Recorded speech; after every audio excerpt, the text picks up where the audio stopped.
Hola, buenos días. Buenos días, no sé si hay alguien por ahí.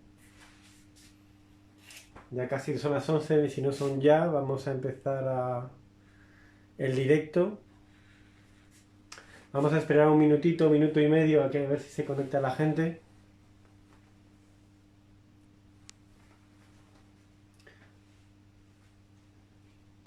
Mientras tanto tenéis ahí una visión de mi taller.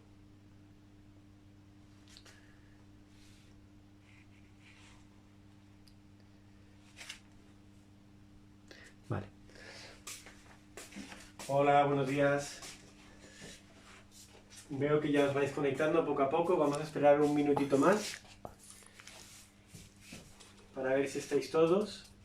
Deciros que durante el vídeo en directo puede que haya algún tipo de incidente, entonces desde el equipo de AVE me han comunicado que ellos se ocuparán de comunicármelo y de resolver el incidente, ¿vale? En principio no debería haber ningún problema, ¿vale? Bueno, pues nada, empezamos. Entonces, buenos días a todos, espero que todos estéis bien. Mi nombre es Alejandro Martín, soy ceramista profesional y en concreto estoy especializado en la creación de macetas de bonsái. Mi taller ahora mismo está en Las Rozas de Madrid y bueno, me dedico de forma profesional a esta profesión. El objetivo de este vídeo no es otro que daros la oportunidad de conocer mi taller, aunque lo podéis conocer físicamente en caso de que queráis, avisándome, podéis venir aquí y verlo, pero bueno, así lo veis todos de golpe y tenéis ocasión de ver el lugar donde trabajo. Aparte de ello, lo que quería es enseñaros mis macetas, algunas de ellas, y tener la ocasión de comentar en detalle, una por una, en la medida que nos dé tiempo, las técnicas y los trabajos que llevo a cabo con ellas. Entonces, en primer lugar, deciros que bueno, yo soy ceramista desde hace unos años, ceramista profesional, aunque desde toda la vida, desde muy pequeño, yo me he frotado con la cerámica. Me he formado con numerosos artistas, aunque no he estado en ninguna escuela. Me he formado a base de monográficos con artistas, cada uno especialista en una técnica particular. Y ese conocimiento que he adquirido a través de varios artistas, tanto nacionales como internacionales, lo he desarrollado eh, aquí en mi taller, porque al fin y al cabo lo más importante dentro de la cerámica es la investigación propia. De nada sirve tener un conocimiento si uno no trae esos conocimientos a su taller y los adapta a su horno y a los materiales que trabaja. No sé si hay ya alguna pregunta o... Todavía no. Buenos días a todos. Buenos días, ¿no? Vale, perfecto. Entonces, ¿cuál va a ser un poco el orden de la visita? En primer lugar, veremos el taller y os voy a explicar un poco en qué consiste cada elemento. Y después veremos una a una las macetas, ¿de acuerdo? Ahí hablaremos de las técnicas. Aún así, ya os adelanto que yo las técnicas que utilizo esencialmente son las técnicas de plancha, de torno y de modelado. Aunque es cierto que trabajo otro tipo de técnicas, como puede ser el urdido o la pintura, etc. ¿De acuerdo? Cada una se adapta a la pieza que uno necesita. ¿Ok? Entonces podéis hacerme las preguntas que queráis, yo voy a intentar responder a todas al hilo de la visita, aunque no siempre va a ser posible. Entonces no os preocupéis porque yo os responderé por escrito siempre que no lo haya hecho oralmente, y si es necesario me pondré en contacto con vosotros. Bien. Entonces, como os decía, el taller de cerámica, un taller de cerámica profesional es como un laboratorio. Es muy importante la prueba y el error, y es muy importante tener la maquinaria y los utensilios adaptados para esa práctica. Sin horas y horas de prueba no seremos más que unos amateurs. Entonces, para llegar a una pieza que sea única y que sea auténtica y sea personal, esas pruebas son fundamentales. Entonces, para verlo primero, lo más sencillo es una laminadora, que podemos ver aquí, que es una herramienta que sirve para hacer planchas. Y sobre todo se pueden hacer planchas de muchas maneras, pero digamos que en el ámbito profesional, donde hay que tener cierta rentabilidad, es necesario tener una máquina que nos facilite ese proceso y que cree unas planchas cuasi perfectas. Jorge dice, ¿dónde podemos comprar una de tus macetas? Entonces, ahora mismo únicamente podemos hacerlo a través de mí, contactando conmigo, bien por mi mail o bien con mi teléfono, y eso os lo voy a dejar luego. Las macetas las podréis ver en Facebook, aunque no todas están.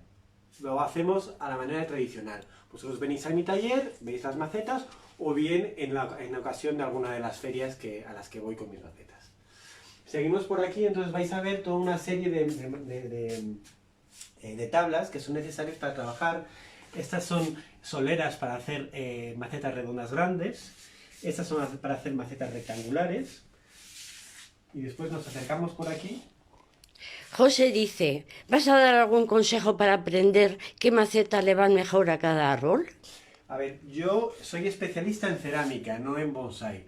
Entonces yo os puedo dar mi opinión al respecto de qué maceta me parece que le va mejor a cada árbol, pero yo no soy un especialista en ello. Para ello, yo creo que os debéis dirigir a alguien que es profesional de la formación de bonsái, que sabrá la adecuación perfecta entre bonsái y árbol.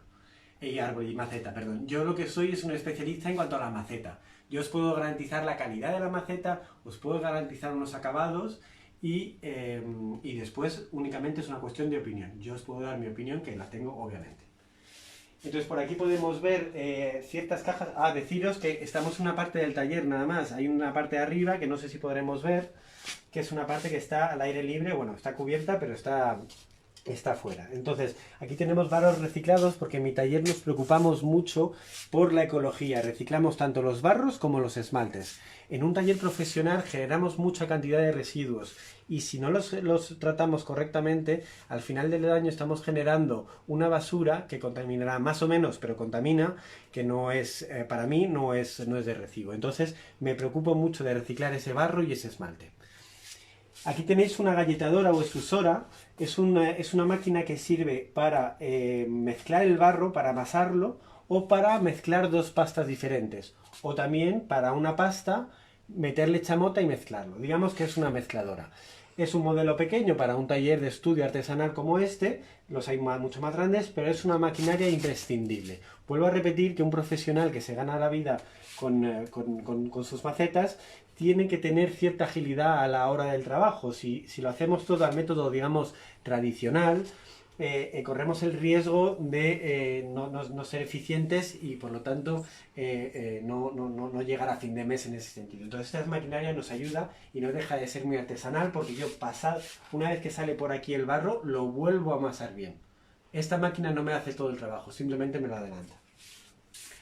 Aquí tenéis una joyita de la corona, que es un horno de pruebas, que está hecho a mano por uno de los mejores técnicos de hornos de España.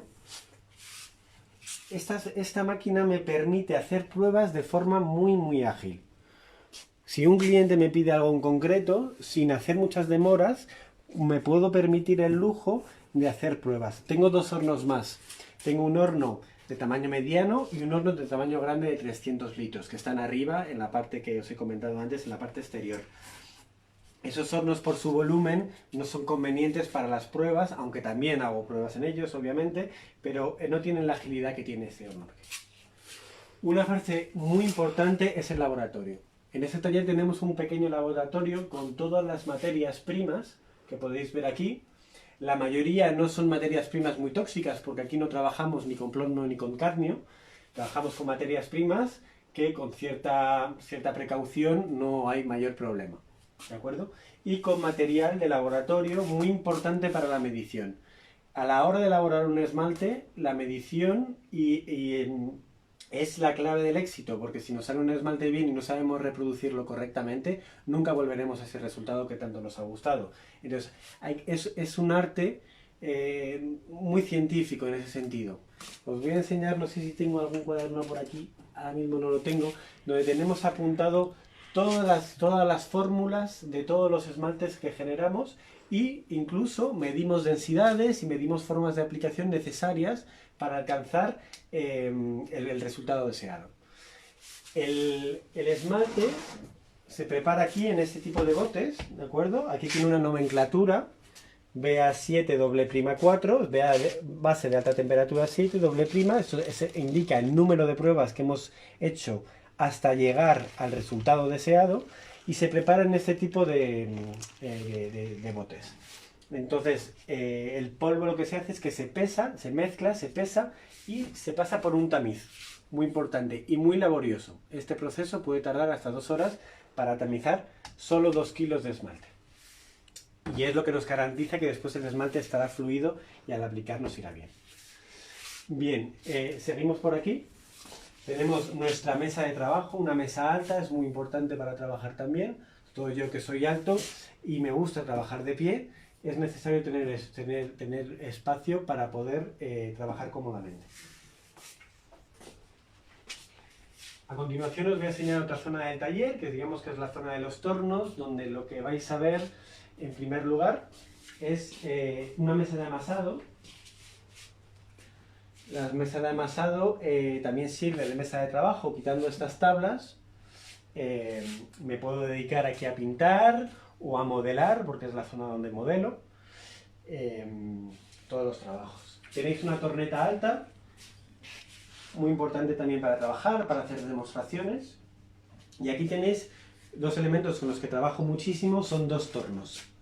Los tornos yo trabajo mucho, ahora mismo tenéis aquí unas lámparas, porque si bien estoy especializado en la maceta del bonsai, hay ciertos decoradores de interior que me suelen contactar para piezas especiales, como pueden ser tinajas, lámparas, apliques, etc.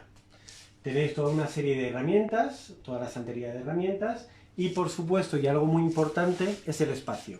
Todas las estanterías que estáis viendo, actualmente las he vaciado para poder poner las macetas, porque normalmente las macetas acabadas no están aquí, están en una habitación libre de polvo, y las he trasladado aquí para facilitar el directo, para que no tengamos que desplazarnos a otras partes del taller.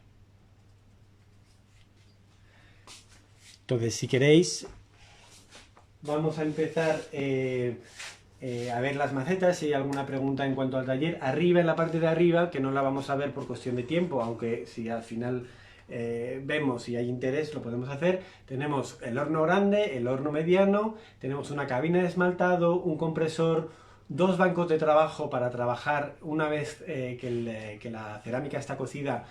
Podemos lijar alguna parte o pulir alguna otra. También tenemos todo el stock de barro. Arriba tenemos cientos de kilos de barro, de los diferentes barros que utilizo, y también un stock de materia primas para los esmaltes. Bien, entonces vamos a pasar a las macetas. Entonces, como podéis ver, yo me dedico a hacer macetas de todo tipo, no me cierro a un estilo en concreto, y concretamente pues hago macetas no esmaltadas, como os podéis ver aquí, y macetas esmaltadas. De las macetas no esmaltadas, veis que tengo diferentes tipos de barros en cuanto a los tonos. Este gris, por ejemplo, es un barro nuevo. Y todo cómo consigo los barros. Los barros son algunos naturales, algunos comerciales y algunos otros son mezclas que hago yo mismo para conseguir un tono o un resultado particular. Por ejemplo, muchas veces habéis oído hablar de la chamota, que son esos puntitos que se ven en el barro. Entonces, tenemos un saco pequeño de chamota para que veáis lo que es. Esto es chamota impalpable. ¿Qué es la chamota? La chamota no es más que cerámica cocida y triturada. José María dice, ¿por qué se hace mucho más barro que porcelana? Entonces, digamos que podemos englobar, aunque la porcelana no es barro, podemos meterla dentro del mismo saco. ¿Qué problema tiene la porcelana? Que es que se trabaja muy mal. Es un barro, sobre todo las porcelanas que tenemos aquí en Europa, no son las que hay en Asia. Que tardan en fabricar décadas para que tengan la plasticidad suficiente para que el trabajo sea adecuado. Aquí no tenemos esas porcelanas y el trabajo sería demasiado difícil. Si ya es difícil conseguir que en Grés una maceta rectangular no sea la B, no coge, etcétera, etcétera, con porcelana habría que hacerla con técnicas de molde. Para mí sería la única de las técnicas que me permitiría hacer macetas con relativo éxito. Por otra parte, decir que la porcelana no aporta ningún beneficio a ninguna pieza, salvo 2. La blancura y la translucidez. En maceta de bonsai no necesitamos que sean translúcidas para nada. Y la blancura la podemos conseguir con otro tipo de greses, con lo cual no me voy a complicar la vida teniendo las mismas cualidades en otro tipo de pastas. En este caso hay una moda de la porcelana, pero la porcelana no forzosamente es mejor que el grés. Simplemente tiene unas cualidades. A lo mejor en un bol que queremos que sea translúcido, pues sí, eso no lo podemos conseguir con un grés. Pero mientras no le demos esa translucidez o esa blancura perfecta, todo el resto no es necesario complicar. A ver, preguntan, me gusta mucho el dragón que sale en la foto de presentación del curso. ¿Lo vas a hacer en directo y nos vas a enseñar a colocarlo seguro en la maceta? Gracias. Entonces, el dragón en directo no lo puedo hacer porque los dragones me llevan muchísimas horas de trabajo. A lo mejor en otras ocasiones podremos intentar hacer algún directo para ver, o a lo mejor algún artículo, para ver cuáles son los pasos de esos dragones. Yo hago dragones de diversos estilos, dragones integrados en la maceta, dragones integrados con algunos salientes y después dragones esculpidos en la maceta. Entonces, dependiendo del dragón, la complejidad es diferente. Cuanto más sale de la maceta, más complejo, porque la gravedad y en el horno hace de las suyas. En el horno todo el material se licúa a alta temperatura y lo que se sostiene cuando nosotros lo hemos hecho en nuestro taller, dentro del horno no se va a sostener. Entonces hay que hacer toda una especie de andamiaje que soporte altas temperaturas para que cuando se mueva ese dragón en el horno y se mueva la maceta, no se desgaste. Entonces es un proceso muy complejo. José dice, si pones engobe, ¿puedes hacer una segunda cocción con esmalte? Sí, si pones engobe puedes hacer una segunda cocción con el esmalte. Sí, si has cocido previamente ese engobe, te va a costar que coja el esmalte. ¿Por qué coge el esmalte en la maceta? Porque la maceta es porosa. Desde el momento en que la maceta está cocida, pierde porosidad. Al ponerlo, puedes cocerlo cuantas veces quieras. La maceta va a sufrir, ¿eh? A lo mejor no te admite muchas cocciones, puede que incluso se parta a la tercera o a la cuarta cocción. Entonces, consejo para reesmaltar una maceta ya esmaltada o ya cocida es calentar la pieza y esmaltar en sus sucesivas capas. Incluso el esmalte le podemos añadir productos como peatine o goma arábica, que es una especie de aglutinantes que nos ayuden a que el esmalte se quede en la maceta. Bien, os voy a enseñar... ahora mismo vamos a ver los esmaltes. Aquí tenemos por aquí todos los esmaltes que están probados, los almaceno aquí. Cuando digo probados es que dan resultados estables. Al ser esmaltes de autor, requieren cierto dominio para que salgan siempre bien. Entonces hay que saber controlarlos, pero estos de aquí son los que funcionan, porque tengo muchos y lo vais a ver. Este es el armario de las pruebas de esmalte. Entonces, como podéis ver, las pruebas de esmalte las hago en cachitos de este tipo para ver bien cómo fluye el esmalte. A mí no me gustan las pruebas que son rectas, porque no ofrecen una realidad de cómo se va a comportar el esmalte una vez en la pieza. Lo voy a dejar un poco para que podáis ver la amplia gama de esmalte que podemos obtener. Esta paleta y este cajón está aquí para mis clientes. Mis clientes cuando quieren una maceta, o bien les envío una foto o vienen al taller y pueden elegir de entre todos estos. No todos son igual de sencillos ni los controlo igual, pero me permiten tener una paleta que poder enseñar y partir de una base para la creación de mis macetas. Aquí tenemos más. Estos son sobre barro negro.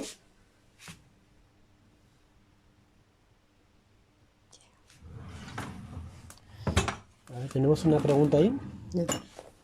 ¿Por qué no he visto nunca macetas de barro negras? No sé a lo que te refieres. No sé exactamente a lo que te refieres, pero por ejemplo, mira, esta maceta, esta es de un gres negro. Sí que hay macetas de gres negro, por ejemplo, estas macetas de aquí A ver que se vea bien el negro. Estas macetas ¿sí? Es un barro negro, lo que pasa es que lo he tratado para hacerlo un poco más marrón. Entonces sí que es un... Yo trabajo mucho las macetas no esmaltadas con barro negro. Lo único que no siempre es negro, no siempre lo dejo negro. Siempre le puedo añadir un poquito de barro un poco más claro para que me dé tonos marrones. ¿De acuerdo? Bien, entonces hemos visto la cantidad de esmalte que tenéis a vuestra disposición. Yo siempre defiendo la maceta de autor, obviamente porque estoy en mi terreno, pero obviamente también porque para vosotros es la satisfacción de poder crear a un precio relativamente razonable vuestra propia maceta. A mí me parece, yo soy aficionado al bonsái, de hecho por eso también hago macetas. Bueno, José Luis dice, me refería a no esmaltadas. a no esmaltadas. Eso es. Vale, es que no está esmaltada esta maceta. Es el trato que le doy, es el pulido el que le da cierto brillo. Esta no está esmaltada. ¿Cuánto es la gama de colores que me da más problemas? ¿Cuánto es la gama de colores? Perdón. Que da más problemas. No es una cuestión de color, es una cuestión de base del esmalte. Los esmaltes se componen de la siguiente forma. Todos los esmaltes son o bien transparentes o bien opacos. Esa transparencia o esa opacidad se colorea. Bien, entonces cada base, que es transparente u opaca, tiende a comportarse de una forma. Son más o menos fundentes. ¿De acuerdo? Entonces, un esmalte muy fundente es un esmalte que va a chorrear mucho y que va a dar problemas. Por ejemplo, estos de aquí, de esmalte verde pera, escurren mucho. Entonces dan problemas. No es porque sea verde, es por el tipo de esmalte. Tenemos esta maceta de aquí, del dragón, que para mí tiene un esmalte precioso, pero es una maceta muy compleja porque, como veis, aquí se acumula el esmalte y tiene mucho riesgo de escurrir. Entonces, después de todo el trabajo, después de semanas de trabajo, puede que vuestra maceta se vaya al garete porque haya escurrido. Adriana dice, ¿has pintado alguna maceta sin ponerla nuevamente al horno? No, siempre utilizo medios cerámicos. ¿Por qué utilizo medios cerámicos? Porque el medio cerámico, las técnicas cerámicas me garantizan la fiabilidad y la durabilidad de la pieza. La cerámica es el elemento más duro de los que conocemos. De hecho, está presente en todas nuestras vidas, desde el suelo hasta en la cocina, hasta en los baños, e incluso en una nave espacial. La cerámica es muy resistente, entonces me encanta saber que mis piezas durarán ciertos cientos de años. Son sólidas y resistentes. Todas las piezas que pinto son pintadas sobre y bajo cubierta. Rosa dice, ¿cómo hago agujeros de drenaje fácil sin que se me parta la maceta? Vale, entonces, un segundito rápido. Entonces, Rosa, mira, tienes este tipo de herramienta, ¿vale? Cuando la maceta está en dureza de cuero, pero no muy dura.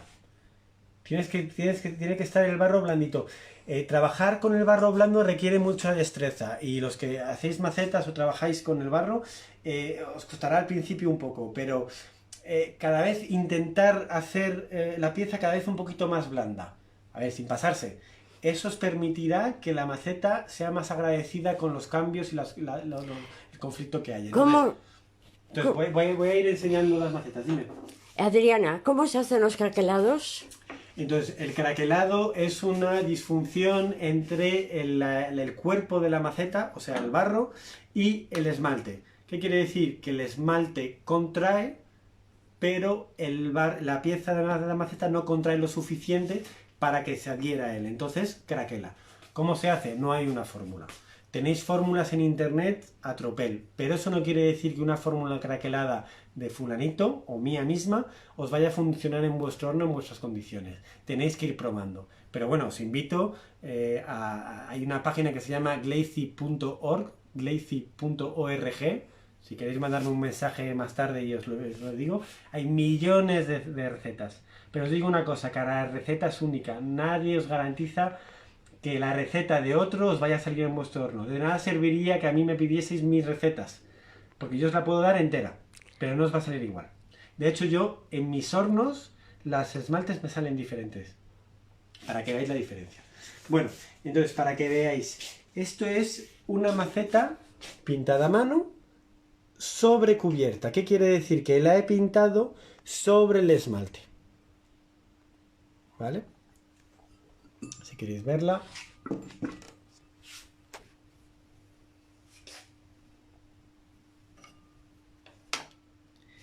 Este sería el mismo ejemplo de una maceta pintada sobre cubierta. Sobre cubierta, recordar que significa sobre el esmalte. Y ahora os voy a enseñar una maceta pintada bajo cubierta. Esta la pinto antes de esmaltarla. Pintar bajo cubierta es mucho más difícil que sobre cubierta, en el sentido de que siempre se difumina y se corre un poco el óxido de cobalto que hemos puesto debajo. Y sobre todo también te permite menos errores. Si pintas bajo cubierta es más probable que no puedas borrar. Hay una pincelada única y si te ha salido mal, ajo y agua. Vale. Entonces, os voy a enseñar algún tipo de esmalte bastante apreciado en el bonsai, como puede ser este, como puede ser el de esta maceta.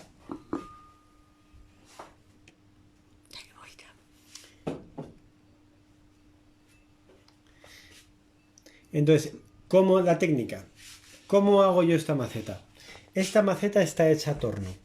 Levanto las paredes en el torno y giro el labio. Una vez que sale del torno, no tenemos estas patas, tenemos un bloque. Una vez en dureza de cuero, yo nunca las patas en las macetas redondas no las pego, las esculpo.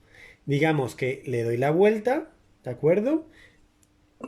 Aquí imaginaros un bloque y lo que hago es ir rebajando hasta que veo aparecer las patas. Mirad, siempre me obsesiono con que las paredes de las macetas sean muy finos, lo cual le da ligereza y le da, para el mismo volumen visual, más volumen al árbol. Vale, más volumen visual, ¿vale? Después yo siempre hago rayas a las macetas, porque muchas me las piden así y entiendo que favorece que las raíces tarden más en dar vueltas al cepellón. Lo mismo, intento colocar siempre los agujeros de drenaje lo más lejos del centro posible para que puedan ejercer la máxima presión sobre el árbol. Otro punto muy importante es buen agujero de drenaje situado siempre en la parte más baja del suelo de la maceta. Mirad la diferencia entre estos dos esmaltes. Uno es mate, otro es brillo. El mate, es un esmalte menos fundente. Es un esmalte que no escurre. Es un esmalte que yo puedo aplicar sin problema, sin miedo a que caiga el esmalte en el horno. Mientras que este es un esmalte que tengo que aplicar con mucho cuidado y que siempre me dejar unas gotitas aquí y el día menos pensado me rompe la maceta porque, claro, la gotita se me pega en el horno. Bien. Otro esmalte bastante apreciado son los esmaltes rojos. Son esmaltes muy complejos. Este igualmente escurre muchísimo.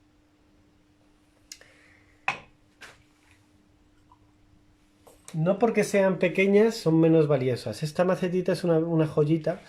Por su peso, su ligereza, su fineza, es una delicadeza. A mí me encantan tanto las macetas muy grandes como las pequeñas. Muchas veces me preguntan, ¿cómo de grande puedes hacer la maceta? Yo preguntaría, ¿cómo de bien la puedes hacer más que de grande, no?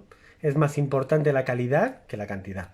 Aunque como veis ahí arriba, si puedes enfocar, puedo hacer macetas que lleguen hasta los 65-70 centímetros.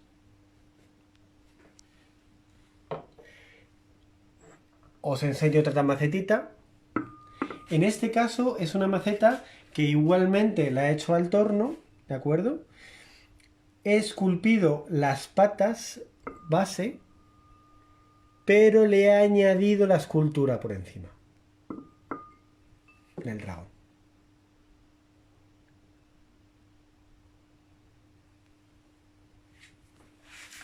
Os voy a enseñar otra virguería de maceta. En este caso es una maceta con un esmalte que recrea una pátina antigua. A mí me encanta. Y en este caso el cliente me pidió un labrado en la pata para realzar un poco la belleza de la maceta.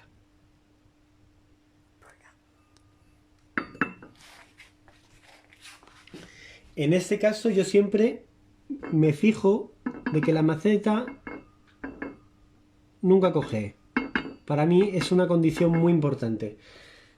Siempre calidad.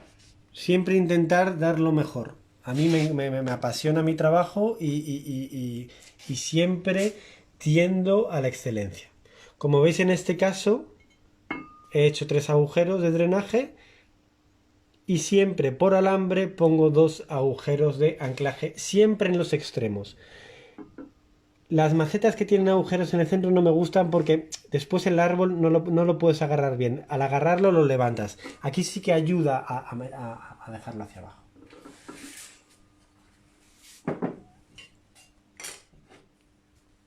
Aquí tienes otro ejemplo de maceta con pie labrado. ¿Veis esta pequeña diferencia de aquí?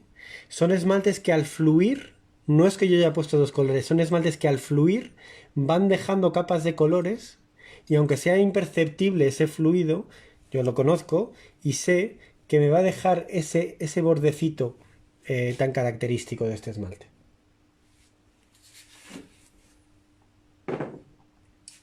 Bien, alguna macetita más. Entonces hay otras macetas, como puede ser la del dragón, que con un solo esmalte tenemos varios tonos. Muchos de vosotros sois verdaderos expertos en macetas de bonsái y ya conocéis varios autores que trabajan con ese tipo de esmalte en verde y azul. El verde y azul son siempre esmaltes muy recurrentes por el hecho de que son colores fáciles de obtener con el cobre y con el cobalto. Bien.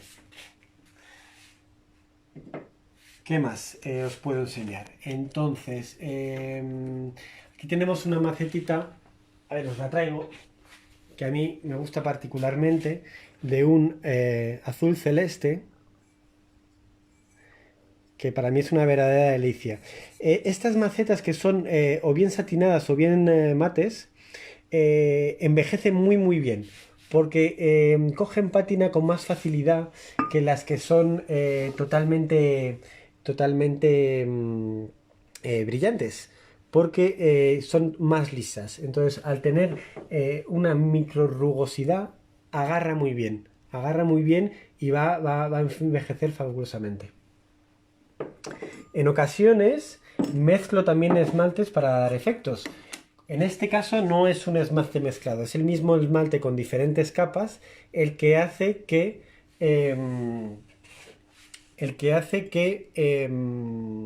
haya distintos colores. Entonces, como vamos a hacer media hora del